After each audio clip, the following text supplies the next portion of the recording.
네, 반갑습니다.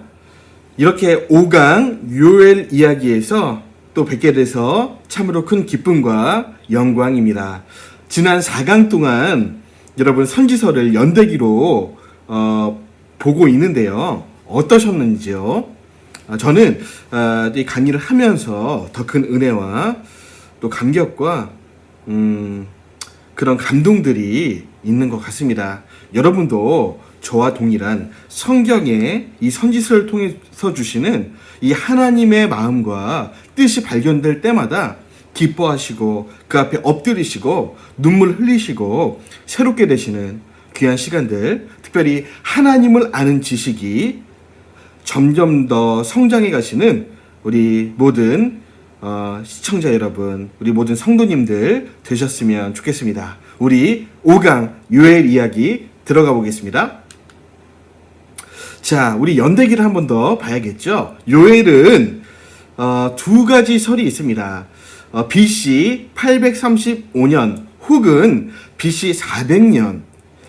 그러니까 아주 제일 먼저 쓰여진 선지서이거나 제일 후에 쓰여진 선지서일 수 있다. 그러니까 두 가지 견해가 있는데요. 오늘은 제일 먼저 쓰여진 문서 선지자 요엘이라는 관점에서 BC 835년, 그러니까 시기로 따지면 여로보암 2세 그 이전 요아스 왕 때 그 어간, 그러니까 우리가 지금 여로보암 2세 때 요나가 제일 먼저 사역했다고 우리가 배우지 않았습니까? 요나보다도 조금 더 일찍 사역했던 선지자라고 우리가 설정을 하고, 그 배경 설명은 이따 해드리겠습니다. 설정을 하고 보도록 하겠습니다. 자, 그러면 우리 이 연대표에서는 왼쪽 아래 제일 먼저 요엘이 있는 것이 보이시겠습니다. 그래서 그때 북이스라엘 왕은 여로보암, 남유다 왕은 우시야. 그래서 그 전 왕이 요아스였습니다. 그래서 요아스 때였을 것이다. 요아스 왕 때에 하나님의 신이 요엘에게 임한 거죠.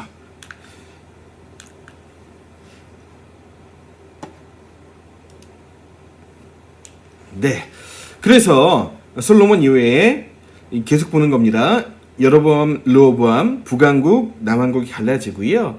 쭉 역사가 이어지는 가운데 북왕국 왕은 전부 악한 왕이었다고 말씀을 드렸습니다. 그래서 오므리 왕조가 제6대 왕 오므리가 왕이 되면서 오므리 왕조가 시작이 되는데 아합 때 아내가 이세벨이었고요. 이때 엘리야가 사역을 합니다. 아하시아, 여호람, 예후가 쿠데타를 일으켜서 아합의 집을 심판했다. 그래서 호세아서를 우리가 배웠을 것입니다. 호세아의 장남 이스루엘 평지에서 예후가 아합의 집을 심판하게 되는 거죠. 이때 이 어간 사역했던 이 선지자가 엘리사였고요. 쭉 예후 왕조가 이어지는 가운데 여로보암 2세 때 요나, 아모스, 호세아, 그러니까 활약을 하는데 요엘 같은 경우 그 전 요아스 왕 때 사역을 했을 것이다. 그렇게 우리가 설정을 하고 우리 보도록 하겠습니다. 자, 남왕국이 또 이어지죠. 자, 그래서 더 보기 쉽게 설명을 드리면 여로보암 2세 때 요나, 아모스, 호세아가 사역을 했다라고 말씀드렸고요. 자, 남왕국을 향해 요엘이 이 사역을 감당하는데, 사실은 뭐 남왕국뿐만 아니라 북왕국을 향해서도 전 이스라엘을 향해서 하나님이 주시는 메시지이긴 합니다. 남유다 사람 요엘, 그리고 남왕국을 향해 외쳤지만 사실은 그 내용은 북이스라엘에게도 동일하게 적용이 될 수 있겠습니다. 그래서 보시면 아합 때 엘리야, 엘리사 이렇게 사역이 오므리 왕조 때 이 위대한 선지자가 활약을 하게 되는데요. 이때가 사실은 요엘서의 배경이 될 수 있겠습니다. 자, 설명을 드리면 여러분, 아합 왕 때 엘리야 선지자가 등장을 합니다. 정말 영감 있는 선지자, 정말 선지자 중에서 이런 능력을 가진 선지자가 많지 않다라고 생각할 정도로 위대한 하나님의 사람 엘리야가 등장을 하는데, 여러분, 왜 이렇게 영감 있는 능력 많은 선지자를 이 아합 시대 때 보내셨습니까? 그리고 왜 그렇게 많은 기적들을 보내셨습니까? 여러분, 그 정도로 그 시대가 악했다는 것이죠. 여러분, 아합 때 엘리야를 보내셨는데요. 엘리야도 대단한 사람이었지만 그 후계자 엘리사는요, 정말로 기적의 사람이었습니다. 기적과 표적을 10가지 이상 그 시대 가운데 베풀면서 하나님께 돌아오라. 기적과 표적, 그러니까 하나님의 능력을 정말로 보여주면서까지 이렇게 활약을 했지만, 여러분, 엘리야의 갑절의 영감을 받은 엘리사도 이 표적과 기적을 행했음에도 북이스라엘 왕국, 남왕국의 왕들이 회개하지 않았다는 거죠. 다시 말해서 그 정도의 능력의 선지자가 필요할 정도로 그 시대가 악했다는 것입니다. 그러니까 우리는 그 당시 능력 많은 선지자에게 집중할 것이 아니라 그들을 보내실 수밖에 없는 그 시대의 악함을 우리가 이해해야 한다는 것이죠. 엘리야, 엘리사 시대에 이 오므리 왕조, 예후 왕조의 죄악이 너무나 크고 관영했다. 도저히 돌아오지 않았다. 이런 그 시대의 악함을 우리가 볼 수 있어야 됩니다. 여러분, 그래서 엘리야, 엘리사가 그렇게 기적과 표적을 행했음에도 돌아오지 않고 회개하지 않고 변화되지 않았다는 것이죠. 여러분, 사람이 변화되는 동기가 있다면 4가지 정도가 있는 것 같습니다. 하나님의 측량할 수 없는 은혜를 경험했을 때 사람들은 회개합니다. 둘째로, 이 진리, 하나님의 말씀을 대할 때 이 변치 않는 우리의 영혼을 깨뜨려 버리는 이 진리의 음성, 말씀의 진리가 우리 영혼 가운데 다가올 때 혹 변화되는 수가 있습니다. 그리고 우리를 사랑하시는 그 하나님의 사랑, 그 사랑이 우리 영혼 가운데 절절하게 다가올 때 변화되곤 하죠. 이것은 비단 하나님의 사랑뿐만 아니라 우리가 부모님의 그 사랑을 받았을 때에, 그 사랑이 깨달아졌을 때에 우리가 철이 들지 않습니까? 그것처럼 이 사랑 앞에서, 하나님의 사랑, 또 누군가의 사랑 앞에서 우리가 변화되는 경우가 있다는 것입니다. 그리고 죽음 앞에서 사람들이 혹 변화됩니다. 우리 인생 가운데 죽음이란 단어는 가까이 있는 것 같지만 또 어떻게 보면 굉장히 멀리 있는 단어입니다. 그래서 우리 인생 가운데 우리 가족의 죽음이라든지 여러 죽음들을 어린 나이에 혹은 너무나 내게 중요한 사람이 이 죽음을 당한 경우, 이 죽음 앞에서, 이 장례식장 앞에서 사람들이 내세를 생각하고 자신의 삶을 되돌아보고 그렇게 변화되는 경우가 혹 있다라는 것이죠. 그래서 은혜와 진리와 사랑과 죽음 앞에서 사람들이 변화되는 경우가 있다라는 것입니다.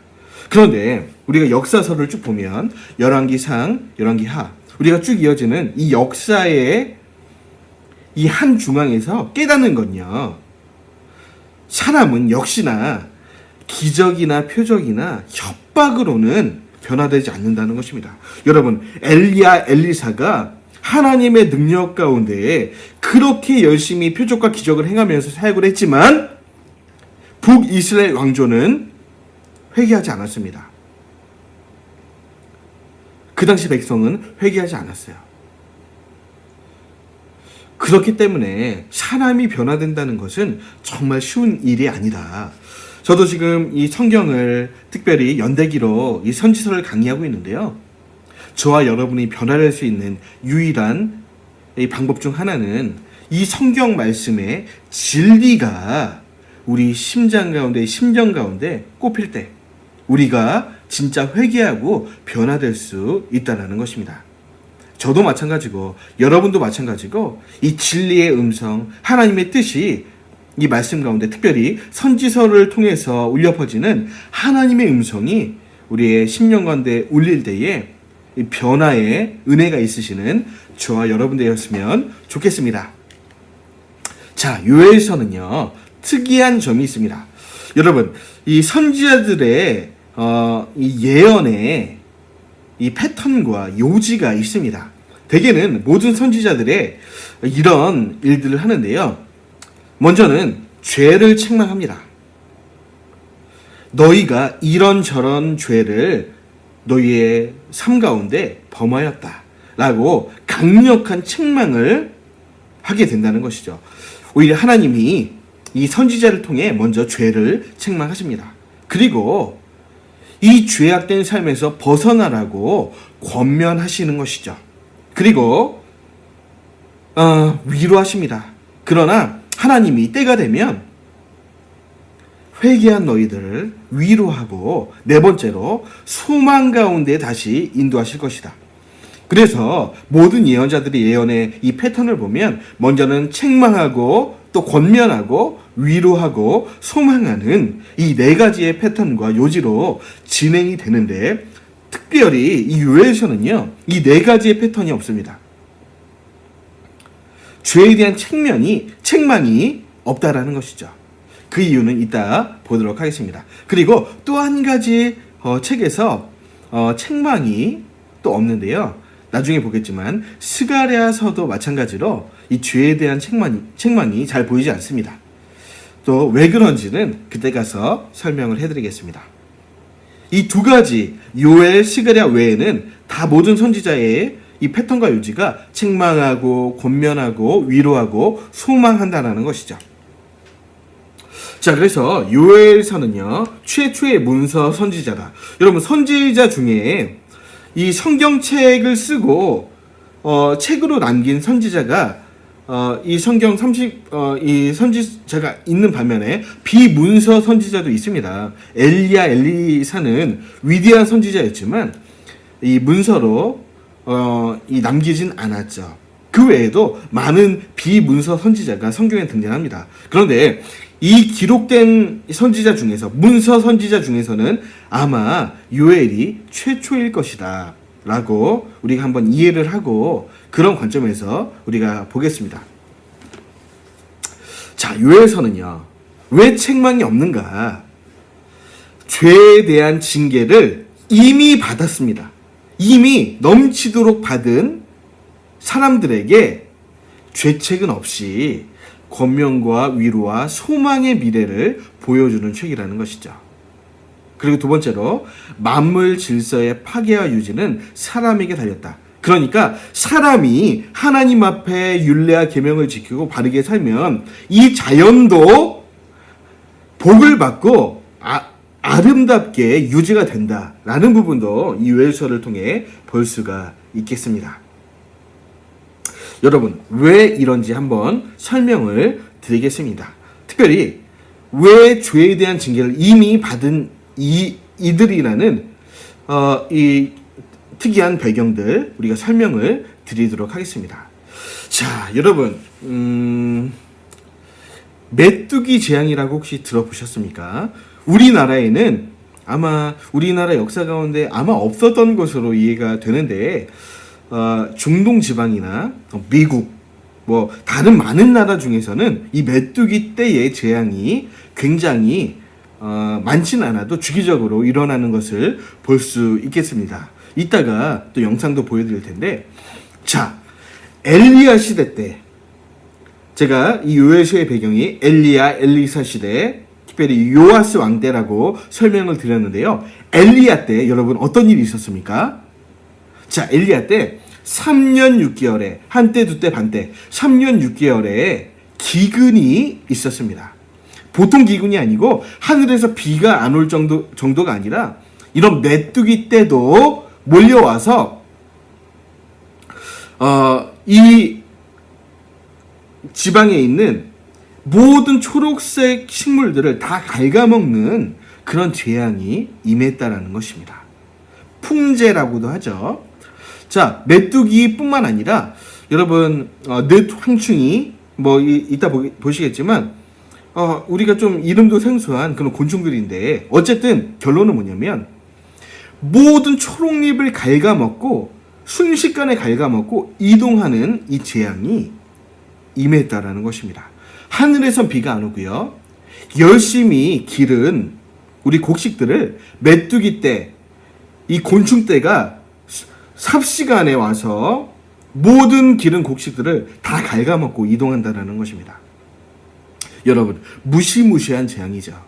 하늘에선 비가 안 오고 이런 재앙들이 이스라엘 역사 가운데 특별히 엘리야 시대 때 3년 반 동안이나 임했다라는 것입니다. 여러분, 우리는요, 한 달만 비가 안 와도 얼마나 걱정이 많습니까? 그런데 3년 6개월 비가 안 왔다고, 또 땅에는 먹을 게 없다고, 여러분 생각해 보십시오. 끔찍한 일이죠. 이 기근들, 이 기근이 왜 임했냐면 하나님의 경고였다는 것입니다. 그 땅이 너무나 죄악으로, 특별히 앞 이세벨 시대 때는요, 너무나 죄악이 폐기했기 때문에 이 경고를 하신 것입니다. 이 재앙을 통해서 나에게 회개하고 바알과 아세라 이 우상들, 금송아지 우상들을 버리고 나에게 돌아오라 라는 경고로 이런 재앙들, 기근들을 줬는데, 여러분, 그들이 회개하지 않고 있다는 것입니다. 바로 이 시점입니다. 여러분, 이런 끔찍한 재앙을 한번 이미 당한 상태입니다. 엘리야 시대 때. 자, 그때 하나님이 요엘 선지자를 불러서 말씀하시는 것이죠. 자, 그래서 말씀하시는데 내용이 뭐냐면, 너희가 이런 재앙을 받아서 끔찍한 고난을 당하지 않았냐. 이제 잠깐 이 재앙이 멈춘 상태인데, 너희가 이때는 엘리사 시대쯤 됩니다. 너희가 아직도 정신을 안 차리고 죄를 짓고 있구나. 나의 율례 계명을 버리고 제사장 나라의 사명을 망각하고 있구나. 이때 하나님이 요엘을 불러다가 말씀하십니다. 경고해라. 또 너희가 계속해서 죄를 반복하고 회개하지 않으면 너희가 일전에 당했던 이 재앙을 또 당하게 될 거다. 이전보다도 더 큰 재앙이 너희에게 임하게 될 것이다. 그러니까 얼렁 빨리 옷을 찢지 말고 마음을 찢고 하나님께 돌아와라. 금식일을 선포하고 회개일을 정하고 전국문이 하나님 앞에 엎드려서 이 재앙이 또 임하지 않도록 그렇게 회개해라. 이렇게 말씀하고 있는 성경책이 요엘서라는 겁니다. 이런 분위기가 이해가 되십니까? 우리가 성경을 볼 때 이런 배경들, 이 하나님의 마음, 하나님이 어떤 마음으로 이 요엘을 보내고 계신지 이런 배경이 이해가 돼야 요엘서가 이해가 됩니다.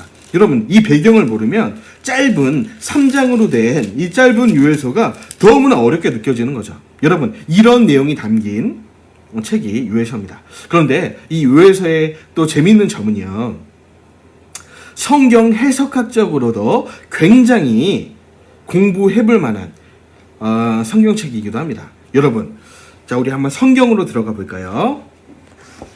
자, 요엘서 1장 1절입니다. 특별히 저는 지금 개역 한글판 성경을 가지고 공부하고 있습니다. 여러분은 아마 개역 개정판일 텐데요. 조금 다른 단어가 나와도 이해해 주시기 바랍니다. 자, 1장 1절. 여호와께서 부두엘의 아들 요엘에게 이르신 말씀이라. 2절. 늙은 자들아, 너희는 이것을 들을지어다. 땅의 모든 거민아, 너희는 귀를 기울일지어다. 너희의 날에나 너희 열조의 날에 이런 일이 있었느냐?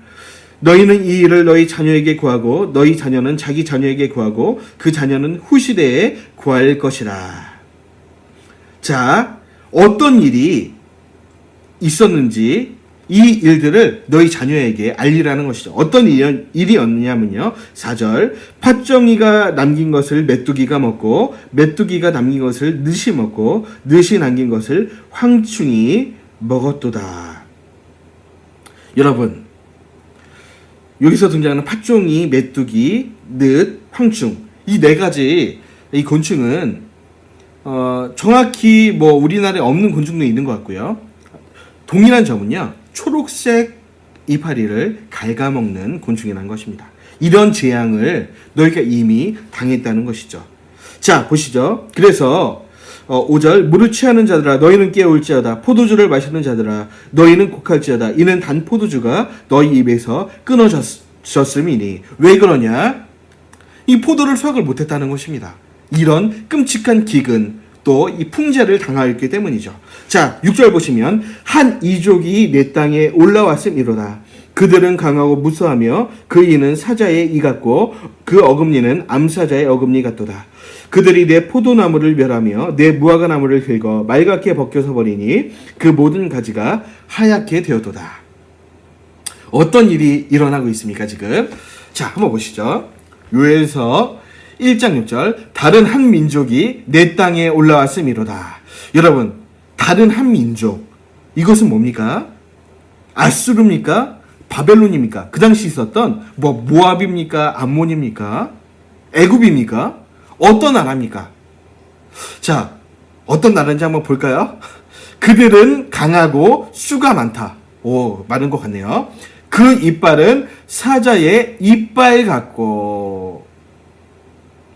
자, 보시죠. 그 이빨은 사자의 이빨 같다면 사자는 아닌 거 맞습니까? 그 이빨을 봤더니 사자의 이빨 같은 어떤 민족. 자, 그 어금니는 암사자의 어금니 같도다.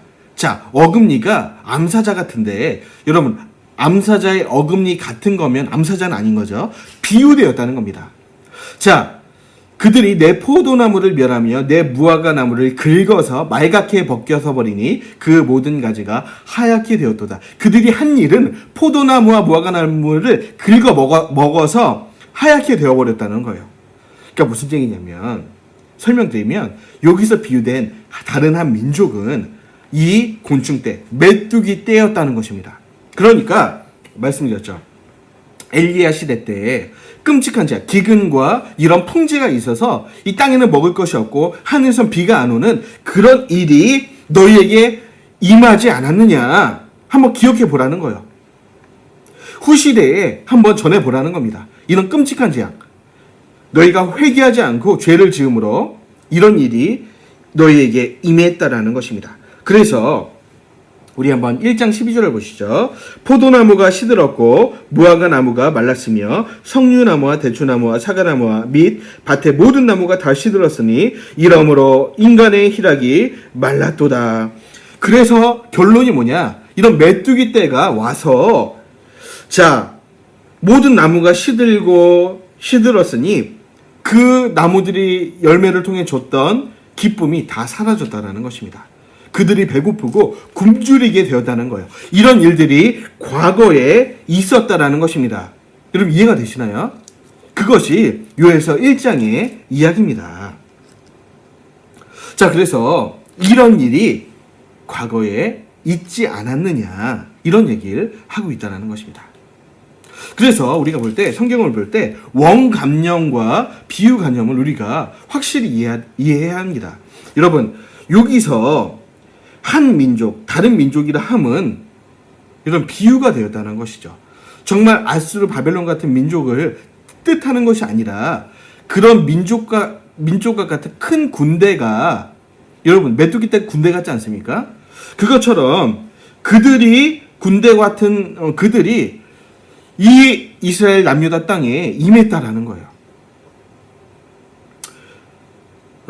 그래서 여러분 이 요엘서를 통해서 원관념은 뭐고 성경이 또 이 원관념을 가지고 비유하는 비유관념은 뭔지 좀 국어 실력을 가지고 제대로 읽어야 오해하지 않는다는 것입니다.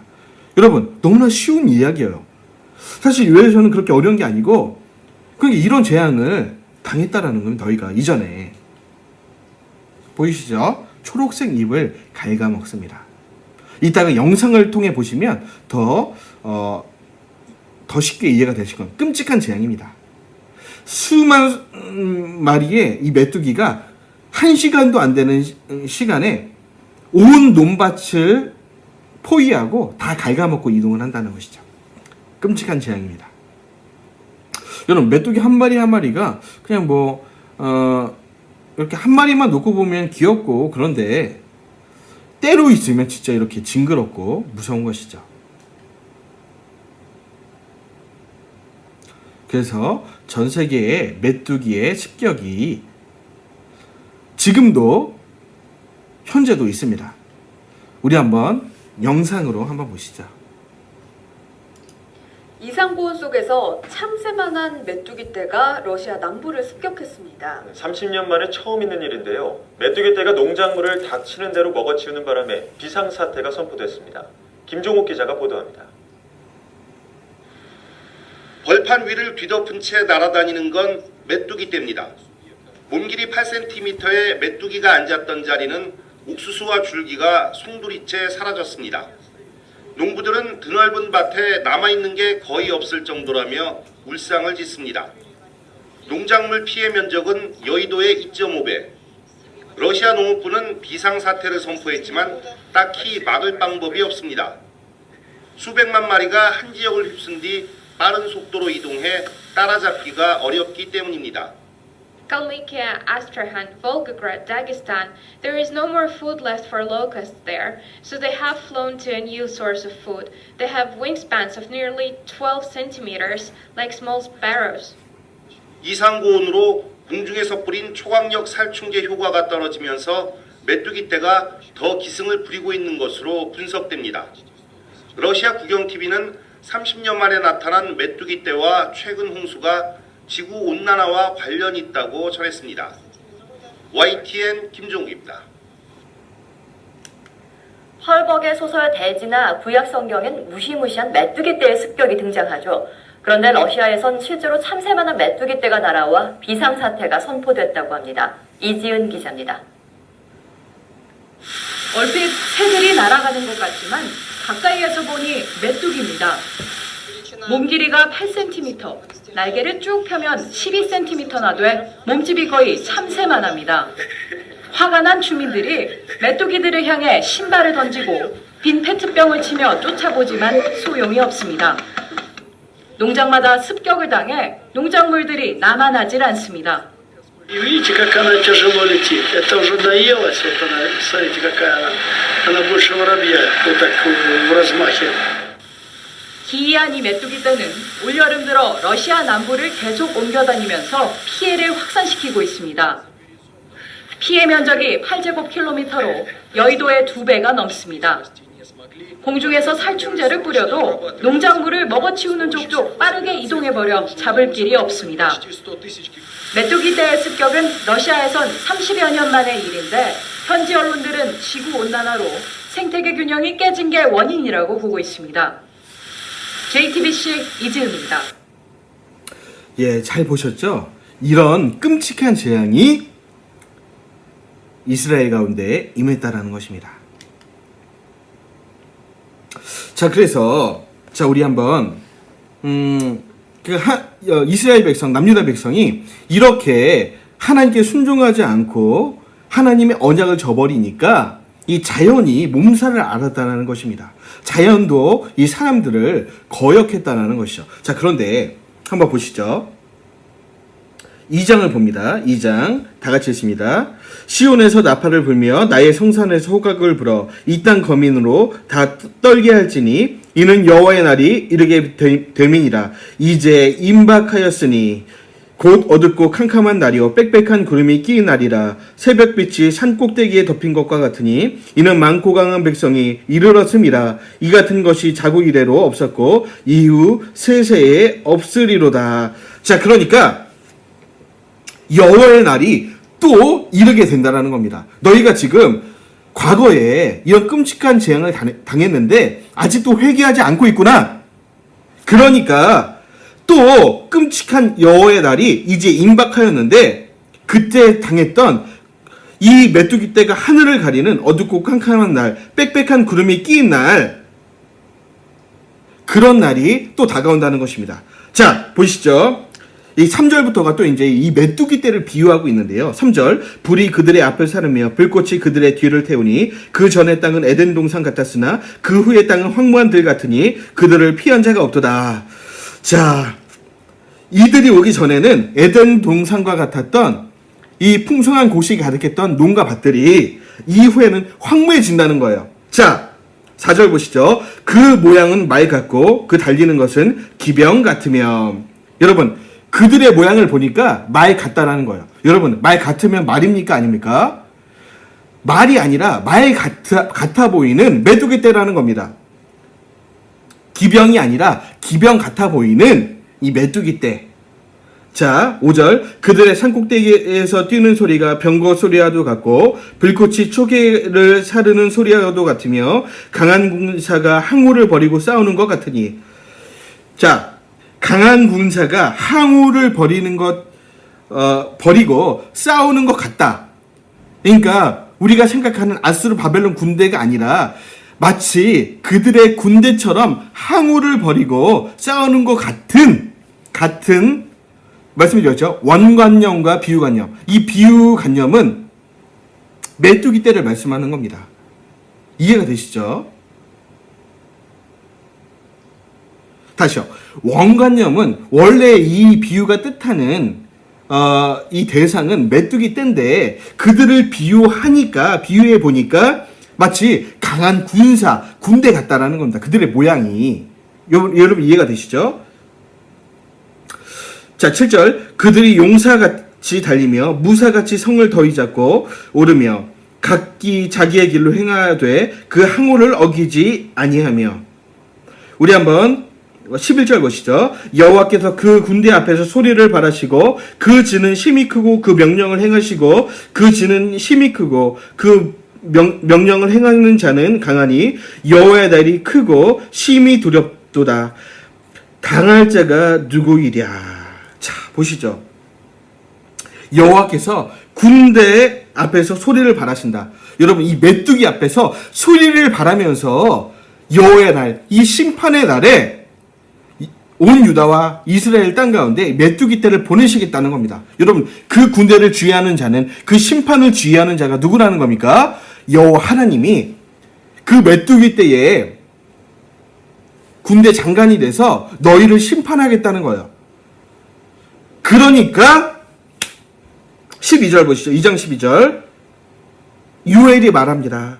여호와의 말씀에 너희는 이제라도 금식하며 울며 애통하고 마음을 다하여 내게로 돌아오라 하셨나니 너희는 옷을 찢지 말고 마음을 찢고 너희 하나님 여호와께로 돌아올지어다. 그는 은혜로우시며 자비로우시며 노하기를 더디하시며 인애가 크시사 뜻을 돌이켜 재앙을 내리지 아니하시나니. 자, 그러니까 이런 재앙을 또 당하기 전에 이제라도 돌아와라. 금식하고 울고 애통하며 하나님 앞에 돌아오라는 거예요. 자, 15절, 2장 15절. 너희는 시온에서 나팔을 불어 거룩한 금식일을 정하고 성회를 선고하고. 17절. 여호와께 수중도는 제사장들은 낭실과 단 사이에서 울며 이르기를 여호와여 주의 백성을 공의히 여기소서. 주의 기업으로 욕되게 하여 열국들로 그들을 관할하지 못하게 없어서 어찌하여 이방인으로 그들의 하나님이 어디 있느냐 말하게 하겠나이까 할지어다. 제사장들도 낭실과 단 사이에서 울고 이렇게 기도하라는 거예요. 하나님, 주의 백성을 긍휼히 여기소서. 이렇게 하나님 앞에 회개하며 나오라는 겁니다. 여러분, 요엘서가 이해가 되십니까?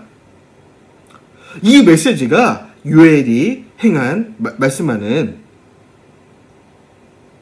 메시지입니다. 자, 그래서 이 요엘서의 메시지는 사람들이 하나님 앞에 순종하고 특별히 하나님께 언약을 받은 이스라엘 백성들이 하나님과의 이 언약을 지키고 율례와 율법을 지켜서 제사장 나라가 되면 자연도 사람에게 순종하고 우리를 위해서 풍성하게 열매를 맺는다는 거예요. 그런데 사람이 하나님을 거역하면 자연도 사람을 거역한다는 것입니다.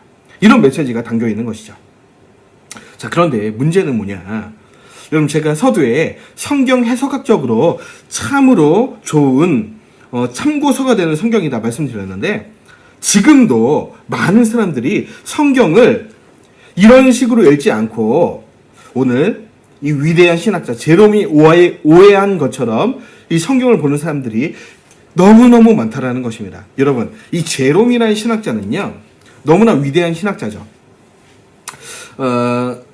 정말 그 천재이기도 했고, 여러분 그 어거스틴과도 견줄 수 있는 위대한 신학자 중에 한 명입니다. 그래서 달마디아 출신, 지금의 알바니아 출신의 성경학자 제롬인데요. 이 사람이 얼마나 똑똑한지, 뭐 히브리어, 그러니까 이 사람이 알바니에 있다가 이 예루살렘으로 유학을 옵니다. 그래서 히브리어를 배우고 아람어를 배우고 헬라어도 배우고, 그러니까 능통한 성경학자가 돼서 이 번역을 한 성경을 불가타 역이라고 합니다. 여러분 신학교 오시면 이 성경의 역사를 보시면 정말 중요한, 정말 이 중세 시대 이 제롬이 번역했던 이 불가타 역본은 정말 위대한 역본이기도 합니다. 그런데 이 제롬도 여러분 성경을 어떻게 봤냐면 이 원관념과 비유관념을 이해하지 못하고, 여러분 여기서 요엘서에서 말씀하고 있는 이 팥종이 메뚜기 듯 황충을, 자, 팥종이는 뭡니까? 바벨론이다. 메뚜기는 뭐냐? 아수르다. 이 늑은 뭐냐? 헬라다. 황충은 뭐냐? 로마다. 이렇게 해석을 했다는 것입니다. 그러니까 여기서 나오는 이 메뚜기 떼로, 원관념은 메뚜기 떼고 이 군대로 비유된 이 군대가 실제로 바벨론, 아수르, 헬라, 로마라고 해석을 해버린 겁니다. 그러니까 이 요엘서가 전혀 해석이 안 된 거죠. 그러니까 이런 이 성경 해석을 영해라고 합니다. 알레고리칼 해석이라고 하는데, 알레고리적으로 해석을 한다. 그러니까 영해라고 하는데 영적으로 해석을 한다는 겁니다. 여러분, 이런 사람들이 이 성경을 해석할 때 특징은 모든 것을 비유로 푼다는 거예요. 예를 들면 이 구약에 나타난 뭐 포도주는 예수님의 피라는 겁니다. 그리고 우리 나무만 보면 십자가라는 거예요. 그리고 성경에 나온 기름을 보면 성령이라는 겁니다. 무조건. 여러분, 이런 식으로 해석을 하면은 이 성경이 전혀 이해가 안 되는 겁니다. 그런데 이 성경 해석 방법인 이 영해를 이 구약부터 신약까지 이런 식으로 다 풀게 되면 그냥 뭐 단순히 성경 해석의 실수가 아니라 이단이 나올 수 있다는, 이단. 그러니까 이 제롬을 따라서 수많은 사람들이 이렇게 영해적 방법으로 성경을 해석하다 보니까 심각하게도 신천지와 같은 이단들이 득세를 할 수밖에 없는 것입니다. 여러분, 신천지라는 이 이단은요, 모든 성경을 비유로 풉니다. 비유. 제가 지금 제시한 이 비유 방법, 뭐 포도주는 뭐 예수님의 피다, 뭐 요 정도는 그냥 뭐 조금 뭐 다르게 볼 수 있는, 물론 그렇게 해석할 수도 있는 부분도 있습니다. 그렇기 때문에 뭐 이해하고 넘어갈 수 있는 해석이지만 신천지 같은 경우는 심각한 거죠. 영해, 이런 뭐 계시록에 나오는 백마탄제가 신천지의 교주가 된다는 겁니다. 제가 또 교주 이름 말하면은 또 이제 뭐 걸릴까봐 조심을 하겠습니다. 어쨌든 수많은 이단들이요, 다 이런 식으로 영해를 해서 성경을 푸니까 여러분 다 넘어가는 것입니다. 여러분, 팥종이는 뭡니까? 곤충이에요. 곤충. 바벨론이 아니라 곤충입니다. 메뚜기는 뭡니까? 메뚜기라는 곤충입니다. 그렇죠. 여러분, 이런 식으로 성경을 문자 그대로, 그러니까 이 성경에 기록된 원목적을 이해하지 않고 성경을 풀면 여러분 큰일 난다는 겁니다. 자, 그리고 심각한 이 문제가 또 나오는데요. 여러분, 요엘서를 통해서 이렇게 잘못 해석함으로 인해서 이 늦은 비 신학이라는 이 오류가 또 나오게 됩니다. 요엘서 2장 23절에 보시면 우리 한번 다 같이 찾아볼까요? 요엘서 2장 23절, 시온의 자녀들아, 너희는 너희 하나님 여호와를 인하여 기뻐하며 즐거워할지어다. 그가 너희를 위하여 비를 내리시되 이른 비를 너희에게 적당하게 주시리니 이른 비와 늦은 비가 정과 같을 것이라. 24절, 마당에는 밀이 가득하고 독에는 새 포도주와 기름이 넘치리로다. 25절, 내가 전에 너희에게 보낸 큰 군대 곧 메뚜기와 늑과 황충과 팥종이에 먹은 횟수대로 너희에게 갚아주리니. 자, 여러분, 이 말씀이 무슨 의미입니까? 설명을 드렸죠. 여러분, 그러니까 요엘이 하나님이 요엘을 통해서 경고하신 대로 너희가 이제라도 회개하고 하나님께 돌아오면 그러면 이런 일이 일어난다는 건데 시온의 자녀들아 너희는 너희 하나님 여호와로 인하여 기뻐하며 즐거워할지어다. 그가 너희를 위하여 비를 내리시되 자 회개하면 다시 돌아오면 이른 비를 너희에게 적당히 주시겠다. 이른 비와 늦은 비가 전과 같을 것이라. 여러분 그 이스라엘의 이 기후를 보면 여러분 이른 비와 늦은 비가 오는 때가 있습니다. 그 10월부터 11일까지는 이 추수 때, 우리 그 파종 때에 내리는 비를 이른 비라고 하죠. 자, 그리고 우리와 다르게 그들은 추수를 3, 4월, 밀과 보리의 추수가 3, 4월 정도에 추수를 하는데 이때 내리는 비가 늦은 비입니다. 그러니까 반드시 이때는 이른 비와 늦은 비가 내려야 됩니다. 그래야 그 해에 농사가 풍년이 이루어지는 것이죠. 그런데 지금은 어땠다는 거예요? 하나님이 너희의 죄악 때문에 이른 비와 늦은 비가 그동안은 적당히 내리지 않았다는 겁니다. 기근이 임하고 비가 하늘에서 내리지 않았는데 어느 정도로 내리지 않았느냐? 3년 6개월간 내리지 않았다. 끔찍한 일이죠. 그런데 너희가 회개를 한다면 다시 이른 비와 늦은 비를 너희 땅에 주실 것이다. 자연을 통해서 너희에게 축복을 주실 것이다. 이런 말씀이라는 거예요. 여러분, 그런데 자금의 오순절 계열의 교회들은 방언을 비롯한 신비 은사주의로 치우치게 되었습니다. 왜 그러냐? 이 구절에 나오는 늦은 비라는 말씀을 윌리엄 브레넘이라는 사람이 오해함으로써 생겨났다는 것이죠. 어떻게 오해했는가? 윌리엄 브레넘이라는 이 오순절 교단의 창시자와 같은 분인데 이분은 이 늦은 비, 이 요엘서에 나타난 이 늦은 비가 이른 비와 늦은 비가 이렇다는 겁니다. 영해했어요. 또 알레고리칼 해석을 했는데 뭐냐? 이른 비는 뭐냐? 이른 비는 마가의 다락방.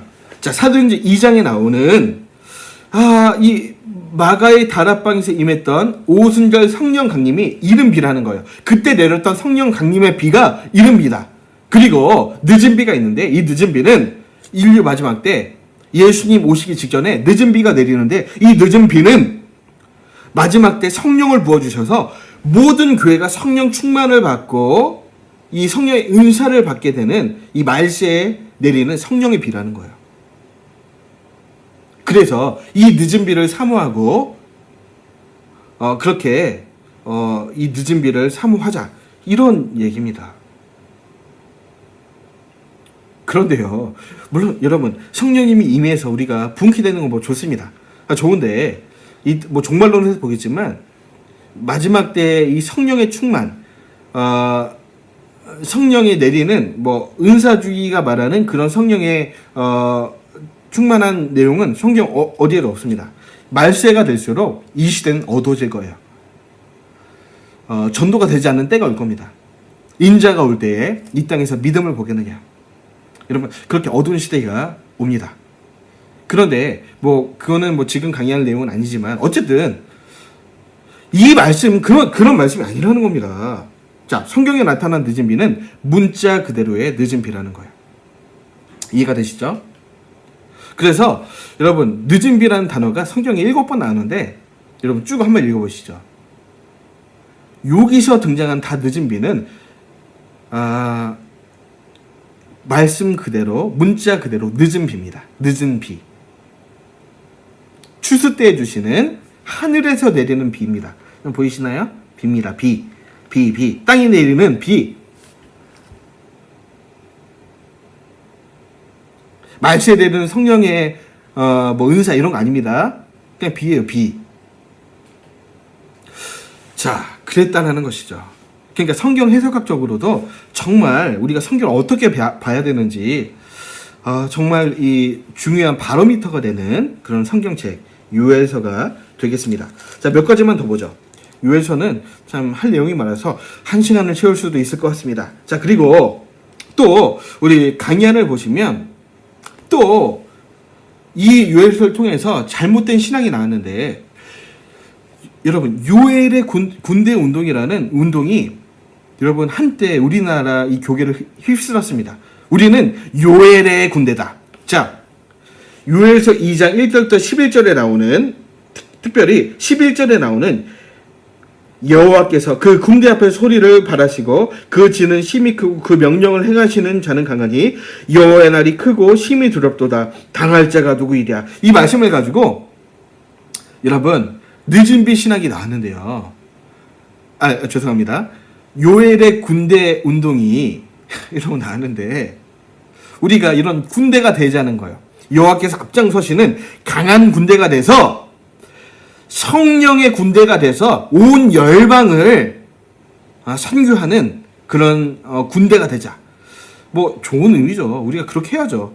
선교하고 그런 군대가 돼야 되는 거 맞는데, 그런데 문제는 이 말씀 그 말씀이 아니라니까요. 이 말씀은 여기서 말한 군대는 여러분 뭐라고 제가 설명드렸습니까? 여호와의 군대가 아니라 메뚜기 군대. 여러분 우리가 메뚜기가 되면 되겠습니까? 그게 아니라 지금 메뚜기 군대가 그때 그 이스라엘 땅에 임했다라는 겁니다. 이 재앙이 여호와께서 너무 화가 나셔서 군대 장관이 돼서 메뚜기 떼를 이끌고 먼저 오셨다는 거예요. 뭐 우리에게 능력을 줘서 강한 성령의 군대가 다 그런 내용이 아니라는 겁니다. 이 말씀이. 그러니까 말씀을 볼 때 이 말씀의 앞뒤를 보고 이 배경을 보고 이 말씀이 기록된 모든 것들을 우리가 이해하고 성경을 봐야지 바른 해석이 나온다는 겁니다. 바른 해석이 나와야 바른 적용이 나오는 거죠. 앞뒤 다 자르고 이 말씀만 보고 우리가 이 말씀 좋다. 여호와의 군대가 되자. 이렇게 성경을 본다면 너무나 위험합니다. 심지어 이단이 될 수가 있다라는 것이죠. 여러분, 그래서 저는 이 말씀, 이렇게 말씀을 보는 것들이, 특별히 이단들이 이 선지서, 요한계시록 가지고 얼마나 수많은 영혼을 지옥으로 끌고 갑니까? 저는 그래서 이런 말씀 공부가 교회 안에서 가장 중요하다고 생각합니다. 말씀을 바르게 해석하는 법, 이것을 배워야 됩니다. 여러분, 이렇게 이해하시길 바랍니다. 자, 그러니까 요엘의 군대 운동도 잘못된 것이죠. 자, 그래서 이렇게 요엘서가 정리가 되었습니다. 재밌지 않으셨나요? 이 요엘서가, 나는 이렇게 성경을 봐서 요엘서가 이런 내용인지 처음 알았네, 이런 분도 좀 계실 것 같아요. 요엘서는 이런 내용입니다. 어떻게 보면 배경만 이해하면 너무나 쉬운 말씀. 자, 우리 마지막으로 한 군데만 더 보겠습니다. 2장 28절에서 29절. 자, 그러니까 여러분 이 분위기가 이해되시죠? 이렇게 이해하면 좋을 것 같네요. 아빠랑 아들이 싸웠습니다. 싸웠다기보다 아들이 아버지에게 너무나 잘못했어요. 그래서 아버지가 호되게 혼냈습니다. 그래서 아버지가 문을 꽉 닫고 안방으로 들어가 버리셨어요. 들어가면서 하신 말씀이, 너 한 번만 더 이런 일 하면 그때는 끝장일 줄 알아라. 호적에서 파버리겠다. 이러면서 안방으로 들어가셨어요. 그때 여러분 그때 되게 집안 분위기가 어떻게 됩니까? 싸늘해지죠. 그때 엄마가 등장합니다. 엄마가 등장해서 이 아들에게 잠깐 다가와서, 아들아, 네가 그래도 아들인데 아빠한테 얼른 가서 잘못했다고 빌어라. 그럼 아빠가 다시 널 용서하시지 않겠냐. 이렇게 말씀을 하신다는 것이죠. 이런 분위기. 그러니까 여기서 아빠는 하나님, 아들은 이스라엘 백성들, 엄마는 요엘이 되는 겁니다. 그러니까 요엘이, 너 빨리 하나님께 가서 빌어라. 그러면 이전에 임했던 메뚜기 재앙 당하지 않을 거야.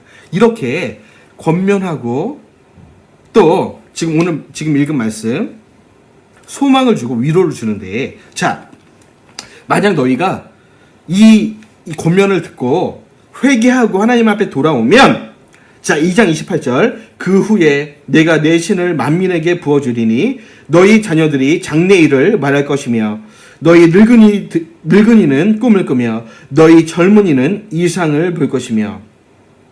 자, 여러분 이 말씀 어디서 많이 보셨죠? 사도행전 2장, 베드로가 이 본문을 끌어다 썼습니다. 오순절 임한 성령 충만, 이 오순절 성령의 임재를 이 말씀을 가지고 설명을 했죠. 베드로가 기억나시죠? 그래서 이 옆에다 사도행전 2장이라고 쓰시면 되겠습니다. 그 후에 내가 신을 만민에게 부어주겠다. 이 말씀은 여러분 사도행전 2장 이미 성취가 된 일입니다. 앞으로 일어날 일이 아니에요. 그 당시 오순절 성령 강림으로 일어났습니다. 자, 그런데 29절 보시면 2장 29절 그때에 내가 또 내 신으로 남중과 여종에게 부어줄 것이며 내가 이적을 하늘과 땅에 베풀리니 곧 피와 불과 연기 기둥이라. 여호와의 크고 두려운 날이 이르기 전에 해가 어두워지고 달이 핏빛같이 변하려니와. 누구든지 여호와 이름을 부르는 자는 구원 얻으리니 이는 나 여호와의 말대로 시온산과 예루살렘에서 피할 자가 있을 것이며 남은 자 중에 나 여호와의 부름을 받을 자가 있을 것입니다. 여러분, 이 말씀은요 29절에 나오는 그때의 이 말씀은 여기서부터 등장되는 말씀은요 여러분 요한계시록 6장 12절에 나오는 말씀입니다. 이 말씀은 인류 역사 마지막 때 예수님 재림 직전에 일어날 일을 설명하고 있습니다. 그때에 내가 내 신으로 남중과 여종에 부어주는데 그때는 어떤 일이 있느냐. 해가 어두워지고 달이 핏빛같이 변하는 그런 이적과 이 두려운 날이 이 요한계시록에 예수님 재림 직전에 임하게 된다는 것입니다. 여러분, 그때 하나님께서 예수 믿는 자들 그리고 유대인들 중에 남은 자들을 구원하시겠다. 이런 예언인데요. 여러분, 이 29절부터 32절까지의 말씀은 아직 오지 않은 예언입니다. 장차 이 시를 넘어서 예수님 재림 직전에 일어날 예언이에요. 그러니까 지금 요엘 선지자는요. 그 당시에 있었던 일들을 예언하고 오순절 성령 강림, 예수님 오시고 부활 승천하신 다음에 일어날 그때 일도 바라봤고요. 또 예수님 재림 직전에 일어날 일까지 눈앞에 그리고 먼 미래 그리고 더 먼 미래까지를 이 요엘 선지자는 다 봤다는 겁니다. 그래서 요엘 선지자의 이 예언의 범위는요 예수님 재림 직전까지 갑니다. 놀라운 내용이죠. 요엘을 통해서 하나님이 이렇게 말씀을 하고 계시다라는 겁니다. 이 계시가 3단계라는 점 이해하셔야 됩니다. 또 이걸 이해하지 않으면 이 요엘서도 전혀 이 부분을 이해할 수가 없습니다. 28절은 오순절에 이미 이뤄진 말씀이고 29절부터 32절은 요한계시록 6장 12절에 나오는 말씀인데 장차 있을 일이라는 겁니다. 아직도 이뤄지지 않은 예언이라는 것이죠. 자, 그리고 3장은 열방에 대한 심판과 이스라엘 그리고 유다를 마지막 때 회복시키고 완전히 회복하시고 구원하시겠다. 그런 내용이 나와 있습니다. 자, 이렇게 요엘서가 정리가 되었습니다. 재밌으셨죠? 저도 요엘서를 강의하지만 너무 재밌는 것 같아요. 이 말씀이 여러분 요엘서 이렇게 강의를 듣지 않고 여러분 배운다는 것은 정말로 잘못 해석하기 딱 좋은 성경책입니다. 이렇게 바른 성경 해석학적 관점을 가지고 이 요엘서를 접근해야 우리가 바르게 성경을 이해할 수 있다는 점 다시 한번 강조드립니다. 이렇게 읽어야 된다는 점입니다. 영해하시면 안 됩니다. 알레고리칼적으로 모든 성경을 풀면 안 된다는 거예요. 자칫 잘못하면 이단에 빠질 가능성이 크다라는 것입니다. 자, 그래서 요엘 선지자를 우리 지금까지 봤고요. 다음 주에는 이사야 미가 보도록 하겠습니다. 수고 많으셨습니다. 기도하겠습니다. 사랑의 주님, 요엘서를 통해서 성경을 어떻게 읽어야 되는지, 어떻게 해석해야 되는지, 어떻게 적용해야 되는지 배웠습니다. 우리가 앞으로 성경을 읽을 때에 하나님 우리가 성경을 바르게 읽을 수 있는 눈을 허락하여 주옵소서. 그래서 이단에 빠진 자들을 바른 성경 해석을 통해서 주께로 다시 돌이킬 수 있는 하나님 바른 성경 해석자들이 이 강의를 듣는 사람들 중에 성도님들 중에 나올 수 있도록 하나님 이끌어 주옵소서. 다시는 성경을 잘못 보지 않는 우리 모두가 될 수 있도록 지혜와 능력과 명철을 허락하여 주옵소서. 하나님 요엘서를 통해서 회개하지 않을 때 하나님께서 얼마나 가슴이 아프셨으며 징계를 내리셨으며 돌아오기를 원하시는지 말씀하시는, 또 우리가 돌아올 때 얼마나 큰 축복을 허락하고 계신지 하나님 우리가 발견할 수 있도록 인도하여 주옵소서. 이 코로나19의 모든 이 재앙을 통해서 우리가 하나님 앞에 옷을 찢지 않고 마음을 찢고 회개함으로 하나님께 돌아갈 때에 모든 재앙이 물러가고 다시 자연히 하나님 앞에, 사람들 앞에 순복할 수 있도록 인도하여 주시기를 간절히 소망합니다. 이 은혜로 함께 하실 줄은 기대하며 우리 다음 강의도 하나님의 도우신 가운데 잘 배울 수 있도록 이끌어 주옵소서. 감사드리며 예수님 이름으로 기도합나이다. 아멘. 감사합니다.